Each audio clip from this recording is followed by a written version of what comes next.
Hi guys, ಇವತ್ತು ಅಪ್ಪ ಸಡನ್ನಾಗಿ ಬಂದು ಫ್ರೆಂಡ್ಸ್ ಜೊತೆ ತಿರುಪತಿಗೆ ಹೋಗ್ತಿದ್ದೀನಿ ಅಂತ ಹೇಳಿದರು. ಸರಿ ಟಿಫನ್ ಪ್ಯಾಕ್ ಮಾಡೋಣ ಅಂತ ಬೇಗ ಬೇಗ ಚಪಾತಿ ಇಟ್ಟು ಕಲಸಿ ಟೊಮೆಟೊ ಗೊಜ್ಜಿ ಎಲ್ಲ ರೆಡಿ ಮಾಡಿಕೊಂಡೆ. ಸೊ ನೀವೆಲ್ಲ ಲಾಂಗ್ ಡಿಸ್ಟೆನ್ಸ್ ಟ್ರಾವೆಲ್ ಮಾಡಿದಾಗ ಟಿಫನ್ ಪ್ಯಾಕ್ ಮಾಡ್ಕೊಂಡು ಹೋಗ್ತೀರಾ ಅಥವಾ ಹೋಟ್ಲಲ್ಲಿ ತಿಂತೀರಾ? ಟಿಫನ್ ಪ್ಯಾಕ್ ಮಾಡ್ಕೊಳ್ಳೋಂಗಿದ್ರೆ ಏನೆಲ್ಲ ಮಾಡ್ತೀರಾ ಅಂತ ನನಗೆ ತಿಳಿಸಿ. ನಮ್ಮಮ್ಮ ಬಂದು ಚಿಕ್ಕ ವಯಸ್ಸಿಂದ ನಮಗೆ ಟಿಫನ್ನೇ ಪ್ಯಾಕ್ ಮಾಡೋದು.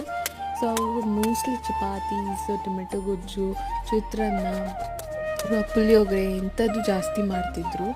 ಸೊ ನನಗೆ ಅದು ತುಂಬ ಸೆಂಟಿಮೆಂಟಲ್. ಸೊ ಅದನ್ನೇ ನಾನು ಇವತ್ತು ಅಪ್ಪನಿಗೂ ಮಾಡಿ ಕೊಟ್ಟೆ. ಸೊ ಫಸ್ಟ್ ಎಣ್ಣೆ, ಸಾಸಿವೆ, ಈರುಳ್ಳಿ, ಹಸಿಮೆಣಸಿನ್ಕಾಯಿ, ಒಣಗಿದ ಮೆಣಸಿನ್ಕಾಯಿ, ಬೆಳ್ಳುಳ್ಳಿ, ಕರ್ಬೇವಿನ ಸೊಪ್ಪು ಹಾಕಿ ಉಪ್ಪು ಹಾಕಿ ಚೆನ್ನಾಗಿ ಫ್ರೈ ಮಾಡಿ ಟೊಮೆಟೊ ಹಾಕಿ ಅರಿಶಿನ ಹಾಕಿ ಅದನ್ನು ಚೆನ್ನಾಗಿ ಸುಂಡಿಸ್ಬೇಕು. ಸೊ ನಾನು ಚಪಾತಿನೂ ರೆಡಿ ಮಾಡ್ಕೊಳ್ತಿದ್ದೀನಿ.